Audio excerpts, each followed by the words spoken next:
Welcome to What's Happening, the Calf Notes video series where we explore the story behind the media. Enjoy today's episode. Today's photo was from a dairy farm in Indiana in the United States in about 2016.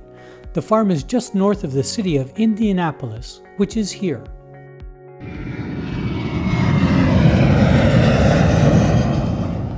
The calf in the photo was born about an hour before the picture was taken, and this worker was moving it to a hutch to feed colostrum and put it under a heat lamp. Now, wherever I go, the wheelbarrow used to transport calves is almost always called a taxi. So today, we'll talk about taxis. Hey, taxi! Taxi! No, not that kind of taxi. This kind. The calf taxi. So, what's happening with the calf taxi? The issue with this particular taxi is cleanliness. It's clear from the photo that the taxi hadn't been cleaned in a long time. There was a buildup of dirt and probably manure inside. This taxi may have been used for purposes other than moving calves. This is a big problem. Remember, these calves typically aren't fed colostrum prior to transport and are extremely sensitive to whatever they first come into contact with. Here are a couple of nice taxis on dairy farms in China. They're made of stainless steel and are intentionally cleaned after each use.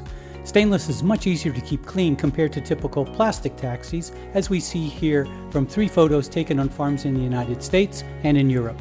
Over time, the plastic will become damaged and impossible to properly sanitize, as in the photo on the right. On a couple of dairy farms in New York State in the United States, producers use sleds to move calves from the maternity area. The one on the left is much preferable to the one on the right. And finally, here are a few other methods to transport calves taken on farms in China and in Brazil. None of these is really optimal to minimize the risk of infection of the newborns.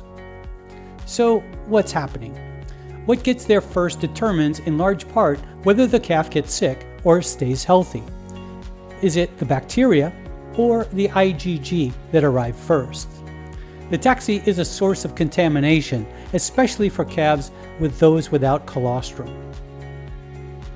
Here are a few resources regarding the importance of cleanliness in the calving area and transporting calves if you'd like to go deeper into the topic. Feel free to stop the video and scan the QR code to follow the URL. The first is Calf Note number 11, discusses the importance of early colostrum feeding. Here's a nice article about newborn calf care from Michigan State University.